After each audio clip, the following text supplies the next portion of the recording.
What is up, everybody? Welcome back to another video. Quarterfinals are done. Had to take a sip of coffee. Quarterfinals are done. And today in this video, I want to talk to you guys about quarterfinals, how it went, but I mostly want to talk to you about mindset, not becoming a victim to negativity, things of that nature, because I think often, especially in CrossFit, we only worry about like the physical things, right? Or not only, but we oftentimes prioritize physical things and how it can affect our performance. And we don't think so much about the mental aspect. And as you will learn during quarterfinals, a lot of things bad happened during quarterfinals weekend for me that I could blame my results on, even though I ended up hitting my original goal. Quarterfinals wasn't my original thing that I was training for. It was Monster Games, got into Monster Games, and then I had a little bit of a goal for quarterfinals. I ended up hitting that goal, but I have a lot of things that I could blame not doing better in quarterfinals on because of what happened. So I want to talk to you guys about not becoming a victim to that type of shit and taking ownership. So here we go. Here's the first workout, okay? So this is Thursday, okay? And we're gonna talk in parables. We're gonna talk in like a story, okay? This is Thursday right here. Thursday is when quarterfinals announcements happen. That's when you figure out what the workouts are, all right? Wednesday night, we get some really, really bad news. Me and one of my business partners get some really bad news from and it's some friendship stuff and some business stuff, right? So we end up getting some bad news. It's horrible. And then the next day, we get even more bad news. And it just continues on throughout the day. And so by the time I'm doing this workout, it's like 5 p.m., maybe 6 p.m. It's 5:30, I think, right? And I think that I've done everything mindset-wise to kind of get myself out of this, because if you know anything about me, my thing is mindset. I like to focus on mindset and focus on coaching people through mindset and how to be more positive affirmations. What you send into the universe is what you get back, all this stuff, right? I'm thinking that I've done everything that I can to kind of deal with the stress that's going on in my life. Nope, not at all. So by the time that I get to ring muscle ups in this workout, this is a workout that I personally think that I should have crushed. I should have crushed the time cap. By the time I get to ring muscle ups, the stress is taking over me. And so much so to the point where I don't even get to finish this workout. I didn't even get to finish this workout. And in my opinion, it's a workout that I should have finished, no questions asked. So when I get to the handstand push-ups, right, or I get to the ring muscle ups, and it takes me forever because the stress is crushing me. I can't stop thinking about it. I finish the ring muscle ups and I have some time left, right? I get to the handstand push-ups and we realize that the tape is fucked up because I had to use thumb tape because somebody took the other tape that I was supposed to be using. There's thumb tape on that mat right there, and it comes in like this far. When I do one handstand push-up, we realize it's not the standard because I failed on another one, right? So we have to take a minute and a half to redo the tape, and that's my bad for sure, but I didn't want to leave the gym and go get more tape because I was ready to just rock and roll. Anyways, the stress is crushing me. And in my opinion, guys, the best way to deal with some stresses in life, right? By the way, this clean and jerk workout right here was like a win that I needed for the weekend because that clean and jerk 275 is a PR for me. So even just one round, that made a whole difference for the entire weekend. But anyway, going back to the stressors, right? In my opinion, guys, in life, when things happen to you, it's so easy to be a victim to the circumstance and a victim to, whatever has happened to you or what people are doing to you.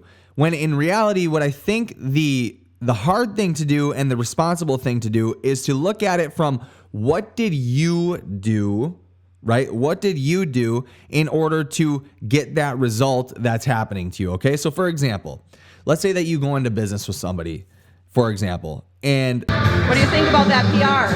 I'm happy. I don't care. I'm happy. 1 at 275. Dude. Or let's say that a friend does you dirty, right?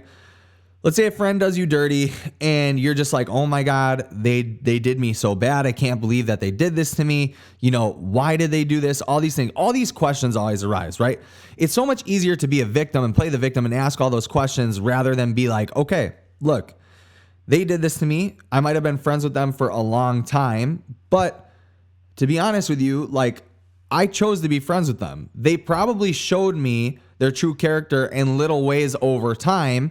I just didn't take mental note of that. That's something that is a problem with me. That's my issue. I need to take ownership over that, because if I would have just paid a little bit more attention to the person, their character, their actions, the way that they, present themselves, things of that nature, then I would have seen this coming long term, and maybe I wouldn't have been as close of friends with this person as I was. To me, that's the harder route to take, but it's the more responsible route to take, because when you take ownership like that, you take the power out of their hands and you put it back in yours. You're able to say, the next time that I become friends with somebody, or from now on, whenever I'm friends with people, I'm going to pay attention to the little things that I kind of brushed off last time with this other person.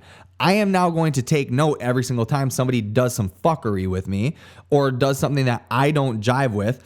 And that's going to build up over time. Maybe I'm going to step away a little bit from this person, from the next person that does these things. Maybe I'm just going to separate myself a little bit. You guys get what I'm saying?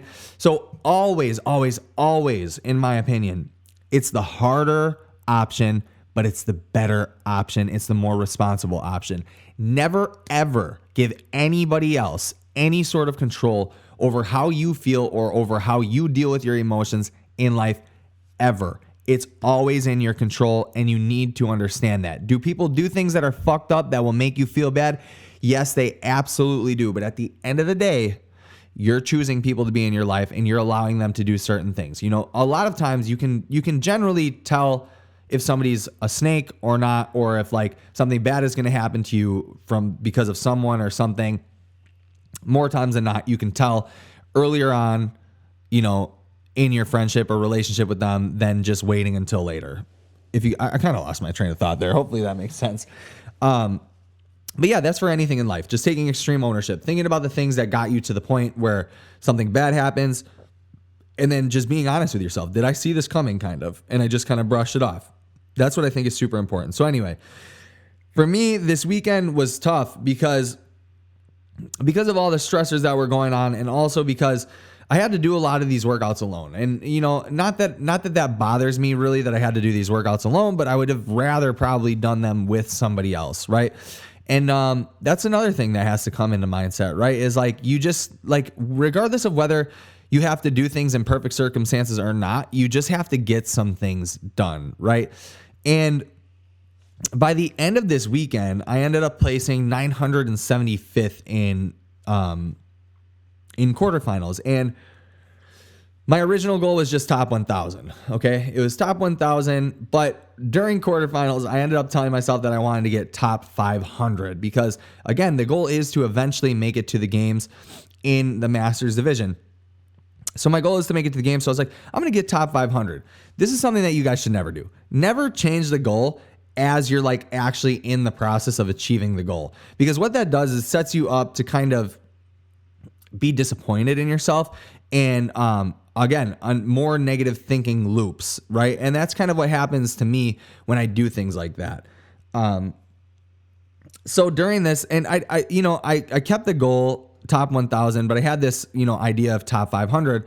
But it just so happened the two workouts that I didn't do the best in, right, were the two workouts that like really, really mattered for me to do well in. And that was the first workout that you guys saw, and then the clean and jerk workout. And to be honest with you, strength is my weakness when it comes to this, at least strength in the Olympic lifts. If you talk about powerlifting, I'm strong at the power lifts, but when it comes to clean and jerk and snatch, it's just not my wheelhouse yet.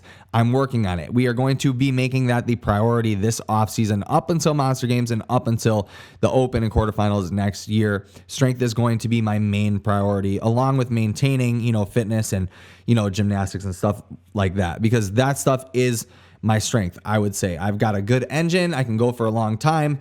And gymnastics are constantly evolving for me, constantly getting better. Just, I never really lose it with gymnastics. So that first workout, because I didn't finish it, and the clean and jerk workout, because it's not my strength, that ended up being the reason why I didn't place as well as I maybe should have. I should have finished that first workout. Hindsight is 2020. I should have finished that first workout, but because I didn't, and the tiebreak or whatever, I didn't place as well as I should have. So from now on, moving forward, the goal is strength. The goal is to get much stronger. I'm going to be competing in an Olympic weightlifting event in summer after Monster Games, and then I'm gonna just get strong as fuck. Like, that's just really the plan. I've kind of run out of things to say at this point, to be honest, because I'm so like focused in. I'm so dialed in right now on what I need to do.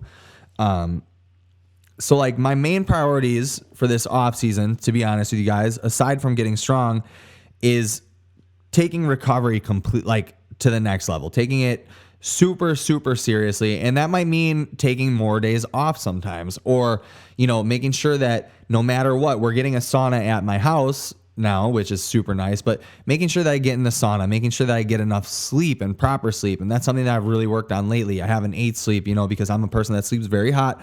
I normally can't sleep throughout the night. Now I'm able to sleep throughout the night. Making sure that we hit cold therapy, which is something that I do almost every single. This week I'm taking off so that I can readapt to it, but we hit it like basically every single day. We do 6 days a week when we're training of cold therapy. And then my biggest priority recovery wise is nutrition. So I've hired on Becky over at TTT Training Think Tank as my nutritionist.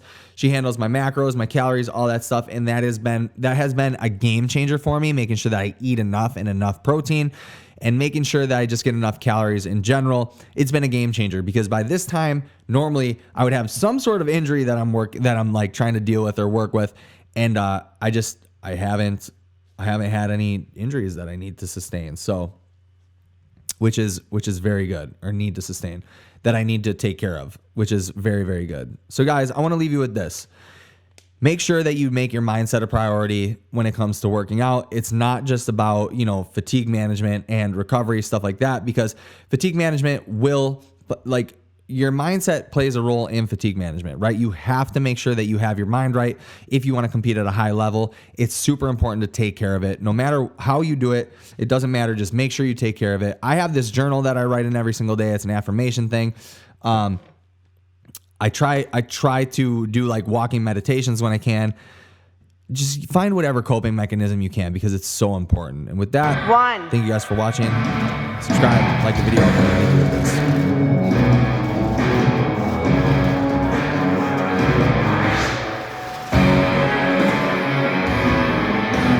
One more? Right? Oh, shit. I don't know what happened with this thing. Sorry, babe. You crushed that. All right, guys, thank you so much for watching. Subscribe to the channel if you are new. Like the video, and we'll see y'all in the next one. Peace out. Goodbye.